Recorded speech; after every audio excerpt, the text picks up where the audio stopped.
കേരള പൊളിറ്റിക്സിലേക്ക് തന്നെ തിരിച്ചു വരുന്നു. ഇപ്പോൾ പുതിയ കാലത്തെ തെരഞ്ഞെടുപ്പിൻ്റെ ഏറ്റവും പ്രധാനപ്പെട്ട ആയുധങ്ങളിലൊന്ന് സോഷ്യൽ മീഡിയ ക്യാമ്പയിനാണ്. ഓരോ പാർട്ടികൾക്കും ഓരോ മുന്നണികൾക്കും പ്രത്യേകം വാർ റൂമുകളുണ്ട്. ഓരോ സ്ഥാനാർത്ഥികളും അവരുടേതായ സോഷ്യൽ മീഡിയ ക്യാമ്പയിൻ സെറ്റ് ചെയ്യുന്നു. CPM കുറേ കൂടി നേരത്തെ തന്നെ ഇത്തരം വാർ റൂമുകൾ സെറ്റ് ചെയ്തുകൊണ്ട് സോഷ്യൽ മീഡിയ ക്യാമ്പയിന് കുറേ കൂടി വലിയ പ്ലോട്ടുകളും ഡിസൈനുകളും ഉണ്ടായ ഒരു രാഷ്ട്രീയ പാർട്ടിയും കൂടിയാണ്. കോൺഗ്രസും കുറേ ആദ്യഘട്ടത്തിൽ പിറകിലായിരുന്നെങ്കിലും ഇപ്പോൾ അവർക്കും കാര്യമായ സന്നാഹം ഈ സോഷ്യൽ മീഡിയ ക്യാമ്പയിന് വേണ്ടിയുണ്ട്.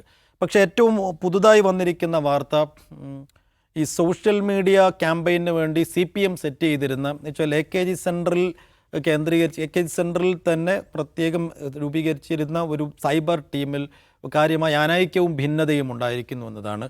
അതിനെ ഹെഡ് ചെയ്തിരുന്നത് എല്ലാവർക്കും അറിയാവുന്നത് പോലെ നേരത്തെ റിപ്പോർട്ടർ ചാനലിൻ്റെ അടക്കം മേധാവിയായിരുന്ന MV നികേഷ് കുമാറാണ്.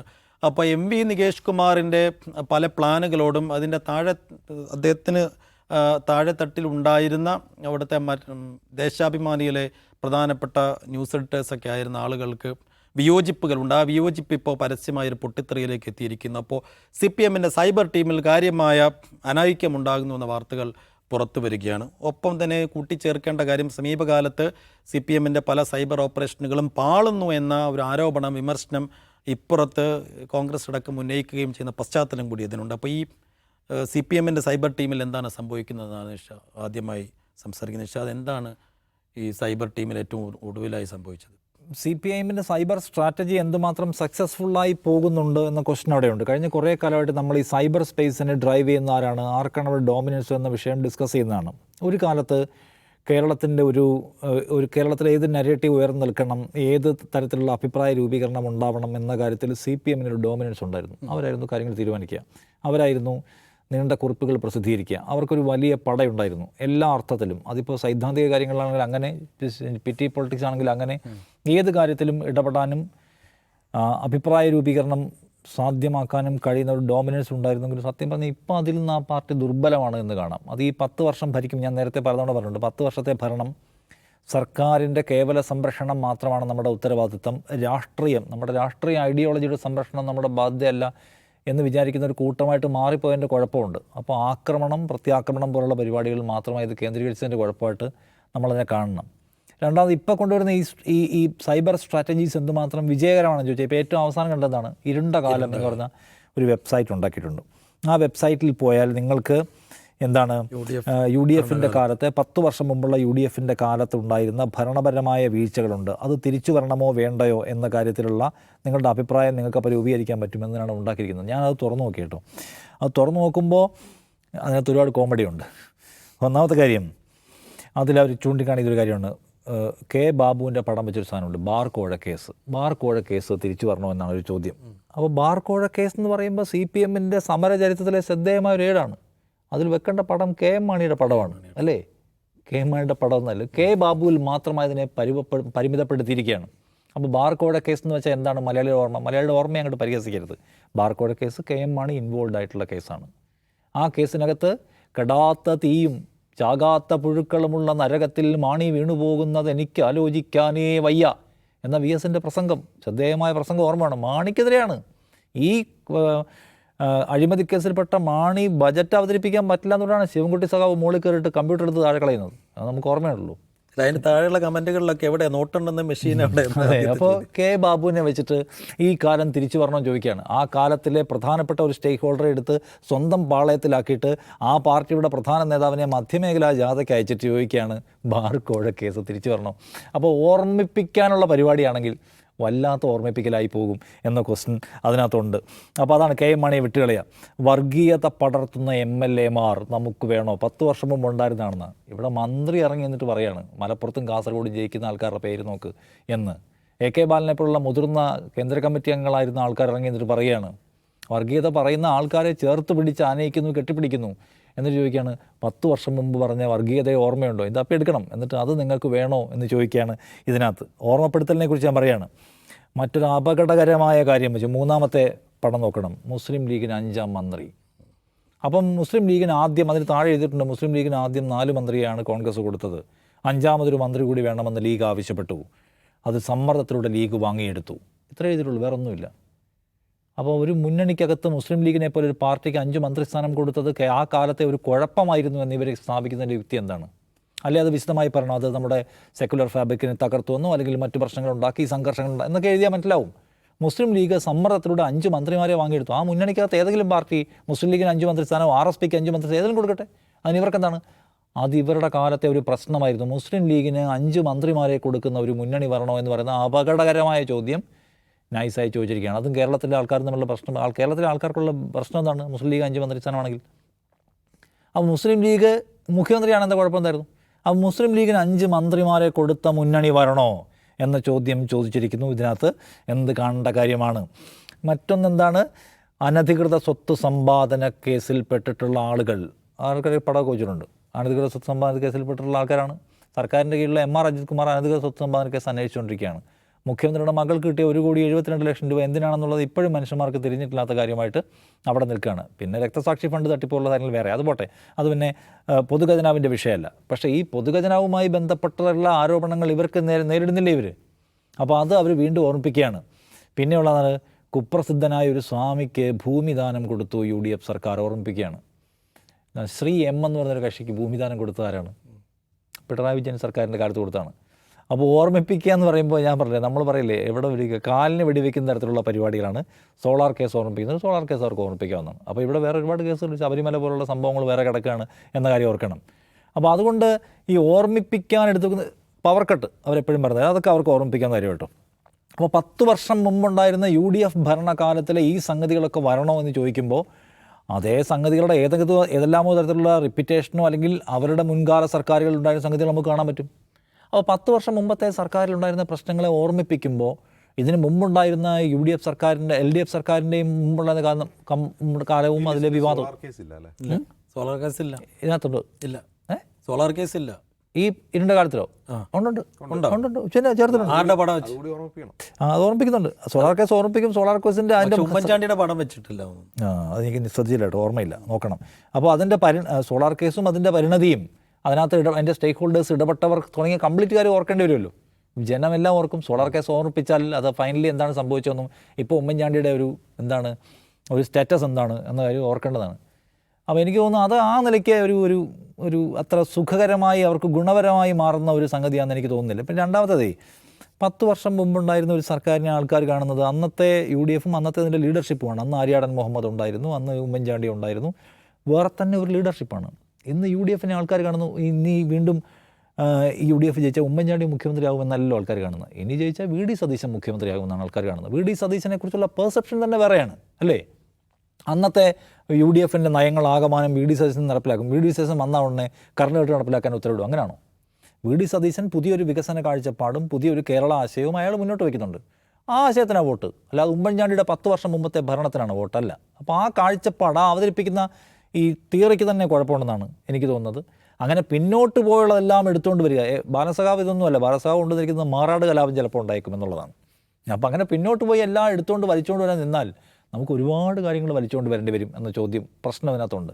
അപ്പോൾ UDFിൻ്റെ ഭരണ നയത്തിലെ സമീപനത്തിലെ പ്രശ്നങ്ങളൊക്കെ ചൂണ്ടിക്കാണിക്കാമെന്ന് പറയുമ്പോഴും ഇങ്ങനെ ഒരു മൈന്യൂട്ട് ഓഡിറ്റിന് പോയാൽ പല സംഗതികളും എടുത്തുകൊണ്ട് വരേണ്ടി വരും. അപ്പോൾ അതുകൊണ്ട് അന്നത്തെ ഉമ്മൻചാണ്ടിയുടെ കാലമായിട്ടല്ല പുതിയ VD സതീശൻ്റെ കാലത്തെ ജനം കാണാൻ പോവുക. അത് VD സതീശന് വേറെ തന്നെ ഒരു മാർക്കുണ്ടെന്ന് എനിക്ക് തോന്നുന്നത്. ഉമ്മൻചാണ്ടിക്ക് വേറെ ഒരു മാർക്ക്, രമേശ് ചെന്നിത്തലയ്ക്ക് വേറെ ഒരു മാർക്ക്, അല്ലെങ്കിൽ AK ആന്റണിക്ക് വേറൊരു മാർക്ക്. അല്ലാതെ ഈ കാലത്തിനില്ല. അപ്പം VS അച്യുതാനന്ദനുള്ള മാർക്കാണോ ഉള്ളത് പിണറായി വിജയനുള്ളത്? അല്ല. നായനാർക്കുള്ള മാർക്കല്ല പിണറായി വിജയനുള്ളത്. എല്ലാവരും എടുത്തിട്ടുള്ള ഒരേ സമീപനവും ഒരേ വികസന സമീപനവും ഒന്നും പോലും അല്ല. പലതരത്തിൽ നമുക്കതിനെ കാണാൻ പറ്റും. അതുകൊണ്ട് ഈ ഇരുണ്ടകാലം പ്രോജക്റ്റിന് ആ നിലയ്ക്കുള്ള ഒരു ചെറിയ പ്രശ്നങ്ങളുണ്ട് എന്നുള്ള അഭിപ്രായം ഉള്ള ആളാണ് ഞാൻ. പിന്നെ ഇവരുടെ സൈബർ ടീമിനകത്ത് നടക്കുന്നത് എന്താണെന്നതിനെക്കുറിച്ച് എനിക്ക് സത്യം പറഞ്ഞാൽ വ്യക്തതയില്ല. പിന്നെ സ്ട്രാറ്റജീസിനെ സംബന്ധിച്ച് പലതരത്തിലുള്ള അഭിപ്രായ വ്യത്യാസം ഉണ്ടാവുക സ്വാഭാവികമാണ്. നോക്കണം എന്താണെന്ന്. അജിംസ്, ഈ സ്ട്രാറ്റജികൾ തുടർച്ചയായി പാളുന്നത് കൊണ്ടാണ് ഈ പറയുന്ന പൊട്ടിത്തെറിയുണ്ട്. ഇപ്പോൾ നിഷാദ് സൂചിപ്പിച്ചതുപോലെ മറ്റൊരു കാര്യം, ഇപ്പോൾ 2 കാലയളവും തമ്മിൽ കമ്പയർ ചെയ്യുമ്പോഴേ, ഇപ്പോൾ UDFിന് 5 വർഷത്തെ കാലയളവും LDFിൻ്റെ 10 വർഷം തമ്മിൽ കാലയളവും കമ്പയർ ചെയ്യുമ്പോൾ കൂടുതൽ നഷ്ടം വരിക LDFിനാവുമോ? അല്ല, അങ്ങനെ കമ്പാരിസൻ്റെ പ്രശ്നം അല്ല ഇത് പ്രശ്നം പാർട്ടിക്കകത്തുള്ള പ്രശ്നമാണ്. ഇപ്പോൾ സോഷ്യൽ മീഡിയയ്ക്ക് ഹെഡ് ചെയ്യുന്നത് നികേഷ് കുമാറാണ്. നികേഷ് കുമാർ ഒരു PR വിദഗ്ധനല്ല, നമ്മൾ ആദ്യം മനസ്സിലാണ്. അദ്ദേഹത്തിൻ്റെ പണിയല്ലായിരുന്നു അത്. അദ്ദേഹം ഒരു ജേർണലിസ്റ്റാണ്, അതൊരു നല്ല ജേർണലിസ്റ്റാണ്. അപ്പോൾ ഈ ജേർണലിസവും PR വർക്കും തമ്മിൽ അജഗജാന്തര വ്യത്യാസം ഉണ്ടാവും. ഇപ്പോൾ PR വർക്ക് ജേർണലിസത്തിൽ വരുന്നത് എവിടെയാണ്? പാർട്ടി പത്രങ്ങളിലാണ്. ഇപ്പോൾ പാർട്ടി പത്രങ്ങൾ, പാർട്ടി മാധ്യമങ്ങളിലാണ് PR വർക്ക് ജേർണലിസമായി മാറുന്നത്. അത് ചെയ്ത ആളുകളാണ് ദേശാഭിമാനിയുടെ മുതിർന്ന മാധ്യമപ്രവർത്തകരായിട്ടുള്ള ഇന്ന് പിരിഞ്ഞ് മാറി നിൽക്കുന്നതെന്ന് പറയുന്ന 3 പേര്. അവരതിൽ വിദഗ്ധരാണ്. ഇപ്പോൾ പാർട്ടിയെ വാർത്തയുടെ രൂപത്തിൽ ഡിഫെൻഡ് ചെയ്യാൻ, ആ അർത്ഥത്തിൽ PR വർക്ക് സോഷ്യൽ മീഡിയ ചെയ്യാൻ അവർ വിദഗ്ധരാണ്. കാരണം അവർ ആ പണി ചെയ്തതാണ് പാർട്ടി പത്രത്തിൽ. പക്ഷേ നികേഷ് കുമാർ അങ്ങനെയല്ല. നികേഷ് കുമാർ ഒരു സ്വതന്ത്ര മാധ്യമപ്രവർത്തകൻ എന്നൊരു ലേബലുള്ള ആളായിരുന്നു. ആ പണി അദ്ദേഹം വൃത്തിയായിട്ട് ചെയ്തിട്ടുള്ള ഒരാളാണ്. അപ്പോൾ അങ്ങനെ ഒരാൾക്ക് PR പണി ചെയ്യാൻ പറ്റുമോ ഇല്ലെന്നുള്ള ചോദ്യമുണ്ട്. ആ ചോദ്യത്തിനാണ് ഈ പ്രശ്നത്തിൻ്റെ തുടക്കം.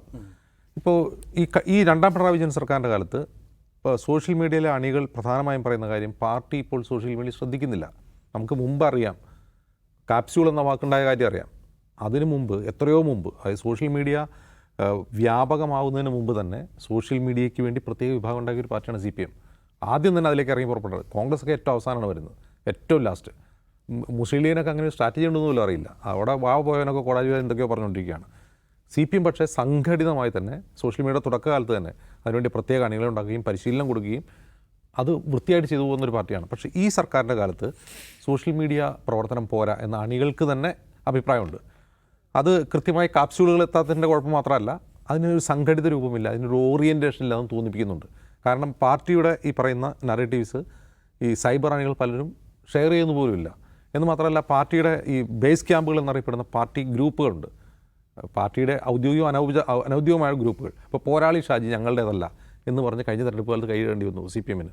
അപ്പോൾ അങ്ങനെയുള്ള ബേസ് ക്യാമ്പുകളിൽ പോലും അവ്യക്തതയും അനിശ്ചിതത്വമുണ്ട്. എന്ത് പറഞ്ഞാണ് ഇപ്പോൾ CPM നേടുന്ന, അല്ലെങ്കിൽ സർക്കാർ നേടുന്ന ഏറ്റവും വലിയ പ്രശ്നം എന്താണ്? അത് ശബരിമലയാണ്. ശബരിമലയിൽ എന്ത് പറഞ്ഞിട്ട് സൈബർ അണികൾ എന്ത് കാപ്സ്യൂൾ ഇറക്കും?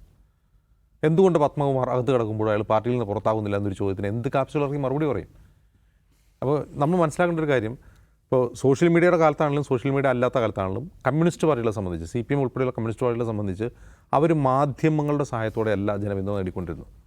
ഇപ്പോൾ ഈ EMSൻ്റെ കാലം മുതൽ, ഈ EMSൻ്റെ സമയത്ത് നോക്കുക, EMS സർക്കാർ അധികാരത്തിൽ വരുന്ന സമയത്ത് മലയാളത്തിൽ എത്ര മാധ്യമങ്ങൾ കമ്മ്യൂണിസ്റ്റ് പാർട്ടിയെ പിന്തുണച്ചിട്ടുണ്ട്? അന്നിവിടെ ഏറ്റവും കൂടുതൽ ജനപ്രിയമായിരുന്ന, ജനങ്ങൾ വായിക്കുന്ന പത്രങ്ങൾ, അത് മലയാള മനോരമയാവട്ടെ, ദീപികയാവട്ടെ, ചന്ദ്രികയാവട്ടെ, ഏത് പത്രങ്ങളാണ്, ഏത് മാധ്യമങ്ങളാണ് CPMന് അനുകൂലമായിട്ടുണ്ടായിരുന്നത്? അവർക്ക് ആകെ ഉണ്ടായിരുന്നത് ദേശാഭിമാനി മാത്രമാണ്.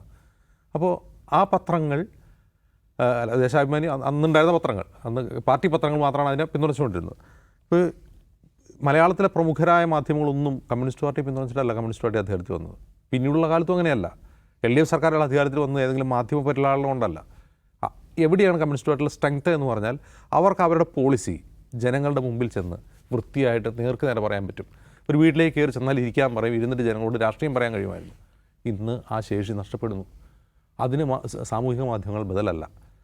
ഇപ്പോൾ ഒരു ഉദാഹരണം പറഞ്ഞു കഴിഞ്ഞാൽ, ഈ തദ്ദേശ തെരഞ്ഞെടുപ്പ് തോറ്റ ഉടൻ തന്നെ പാർട്ടി ജനസമ്പർക്കം പ്രഖ്യാപിച്ചിരുന്നു. പാർട്ടി പ്രവർത്തകർ വീടുകൾ കയറി ആളോട് ഫീഡ്ബാക്ക് എടുക്കാൻ പറഞ്ഞിരുന്നു. എൻ്റെ വീട്ടിലാരും വന്നിട്ടില്ല. ചെയ്തില്ല ഇവിടെ കൂടുതൽ. എൻ്റെ വീട്ടിലാരും വന്നിട്ടില്ല. അതർവൈസ് വരേണ്ട വീടാണ് എൻ്റേത്, പക്ഷേ എൻ്റെ വീട്ടിൽ വന്നിട്ടില്ല. അപ്പോൾ വരാത്തതിന് കാരണം മുഖത്ത് നോക്കി ഈ കാര്യം പറയാൻ പറ്റില്ല. ഇപ്പോൾ ബ്രാഞ്ചിലെ അംഗങ്ങൾക്ക് അല്ലെങ്കിൽ പാർട്ടി മെമ്പർമാർക്ക് ഇത് പോയിട്ട് സംസാരിക്കാൻ കഴിയില്ല എന്നുള്ളതാണ് പ്രശ്നം. അതായത് CPM ഏറ്റവും ഡിഫൻഡായി പോയിട്ടുള്ളൊരു സംഭവം ശബരിമല തന്നെയാണ്. അതിൽ തിരിച്ച് ജനങ്ങൾ ചോദിക്കുന്ന ചോദ്യങ്ങൾക്ക് പാർട്ടിക്ക് മറുപടിയില്ല. മറ്റൊന്ന്, ഒന്നാം പിണറായി വിജയൻ സർക്കാരിനേക്കാൾ കൂടുതൽ ഇത്തരത്തിൽ പാർട്ടി അനുഭാവികൾ വിമർശിക്കുന്ന ഒരു സർക്കാരായി രണ്ടാം പിണറായി വിജയൻ സർക്കാർ മാറിയിരിക്കുന്നു. അപ്പോൾ അത്തരം വിമർശനങ്ങൾ ഉള്ളപ്പോൾ അതിന് കൃത്യമായ മറുപടി പറയാൻ, ഓൺ ഗ്രൗണ്ടിൽ മറുപടി പറയാൻ പാർട്ടി അണികൾക്കാവുന്നില്ല. പിന്നെ സോഷ്യൽ മീഡിയയിൽ എന്ത് ചെയ്യും? ഒരു വശത്ത് സോഷ്യൽ മീഡിയയിൽ വേണ്ടത്ര കാപ്സ്യൂളുകൾ നിരത്താൻ കഴിയാത്തൊരവസ്ഥ, മറ്റൊന്ന് അതിൻ്റെ തലപ്പത്തിരിക്കുന്ന ആളുടെ ആ രംഗത്തെ PR രംഗത്തെ ഒരു കഴിവില്ലായ്മ എന്നാണ് പറയാം. അദ്ദേഹമായിട്ടുള്ള അഭിപ്രായ ഭിന്നത കൊണ്ടാണല്ലോ ഇപ്പോൾ മറ്റുള്ളവർ പിന്മാറുന്നത്. അപ്പോൾ അത് നികേഷ് കുമാറിൻ്റെ ഏതെങ്കിലും മോശം കാര്യമായിട്ട്, അദ്ദേഹത്തിൻ്റെ എന്തെങ്കിലും വീക്ക്നെസ് ആയിട്ട് നമ്മൾ പറയുന്നത്. കാരണം അദ്ദേഹത്തിന് പറ്റിയ പണിയല്ല അതെന്നുള്ളതാണ്. അദ്ദേഹത്തിൻ്റെ പണി ജേർണലിസമാണ്, ഇത് PR പണിയാണ് എന്നുള്ളതാണ് അതിൻ്റെ ഒരു പ്രശ്നം. അപ്പോൾ സോഷ്യൽ മീഡിയ രംഗത്ത് CPM പുറകോട്ട് പോകുന്നത് യഥാർത്ഥത്തിൽ അവർക്ക് ആളില്ലാത്തതുകൊണ്ടോ പണമില്ലാത്തതുകൊണ്ടോ അല്ല. ഇപ്പോൾ പണത്തിൻ്റെ കാര്യം നോക്കുകയാണെങ്കിൽ കഴിഞ്ഞ ഒന്നാം പിണറായി വിജയൻ സർക്കാരിൻ്റെ കാലത്ത് സർക്കാർ ഫണ്ട് ഉപയോഗിച്ച് സർക്കാരിൻ്റെ വികസന പരിപാടികൾ പ്രചരിപ്പിക്കാൻ വേണ്ടി സോഷ്യൽ മീഡിയയിൽ ആളുണ്ടായിരുന്നു. ഈ പബ്ലിക് റിലേഷൻ ഡിപ്പാർട്ട്മെൻറ്റ് കൂടാതെയുള്ള കാര്യമാണ് പറയുന്നത്. നമുക്ക് പരിചയമുള്ള പലരും ആ ടീമിലുണ്ടായിരുന്നു, ആ പണിയെടുക്കുന്നുണ്ടായിരുന്നു, ശമ്പളം കൊടുത്ത് പണിയെടുക്കും. ഇതും ശമ്പളം കൊടുക്കാത്തതുകൊണ്ടോ അതിന് പണിയെടുക്കാൻ ആളില്ലാത്തതുകൊണ്ടല്ല, കൊടുക്കാനുള്ള ക്യാപ്സ്യൂളുകൾക്കുള്ള മരുന്നുണ്ടാക്കാനുള്ള കെമിക്കൽ ഇല്ല എന്നുള്ളതാണ് പ്രശ്നം. ആ കെമിക്കൽ പണ്ട് കമ്മ്യൂണിസ്റ്റ് പാർട്ടികൾക്ക് ഉണ്ടായിരുന്നു. അതിന് സാമൂഹ്യ മാധ്യമങ്ങളോ ആവശ്യമുണ്ടായിരുന്നില്ല, നേരിട്ട് ജനങ്ങളോട് പറയായിരുന്നു. അപ്പോൾ ജനങ്ങളോട് നേരിട്ട് പറയാൻ പറ്റുന്ന രാഷ്ട്രീയം ഇല്ലാതിരിക്കുക. ബാക്കി നേതാക്കന്മാർ വന്ന് മാധ്യമങ്ങളിൽ പറയുന്നത് കൂടുതലും വിവാദങ്ങളാവുക. ഒരൊറ്റ ഉദാഹരണം ചോദിക്കട്ടെ. കഴിഞ്ഞ 5 വർഷത്തിന് കഴിഞ്ഞ 2 വർഷത്തിനുള്ളിൽ CPM നേതാക്കൾ ഏറ്റവും കൂടുതൽ ഉച്ചരിച്ച വാക്ക് ഏതാണ്? ആ വാക്കുകൊണ്ട് ആ പാർട്ടിക്കുണ്ടായ ഗുണം എന്താണ്? പാർട്ടിക്കുണ്ടായ രാഷ്ട്രീയ നേട്ടം എന്താണ്? ഇന്നലെ ആരാണ് പൊതുമരാമത്ത് മന്ത്രി G. സുധാകരൻ നിഷാദിനോട് സംസാരിച്ച് പറഞ്ഞല്ലോ, അതുകൊണ്ട് എന്ത് ഗുണമാണ് ഉണ്ടായിട്ടുള്ളത്? ആ പാർട്ടിക്ക് അതല്ലാതെ വേറെ രാഷ്ട്രീയമൊന്നും പറയാനില്ല. അത് പറഞ്ഞുകൊണ്ട് ആ പാർട്ടിക്ക് ഒരു ഗുണവുമില്ല. അപ്പോൾ നേർക്ക് നേരെ പറയാൻ പറ്റാത്തൊരു രാഷ്ട്രീയം അത് മാധ്യമങ്ങളിലൂടെയോ സാമൂഹിക മാധ്യമങ്ങളിലൂടെ പറഞ്ഞിട്ട് പ്രത്യേകിച്ച് ഗുണമൊന്നുമില്ല എന്നുള്ളതാണ് ഈ സംഭവവികാസങ്ങൾ നൽകുന്ന പാഠം. യെസ്, അപ്പോൾ സോഷ്യൽ മീഡിയ സ്ട്രാറ്റജി തുടർച്ചയായി പാളുന്നത് എന്തുകൊണ്ടാണ് എന്ന കാര്യത്തിൽ ഒരു ആഴത്തിലുള്ള പഠനം CPM നടത്തുമെന്ന് നമ്മൾ വിചാരിക്കുകയാണ്.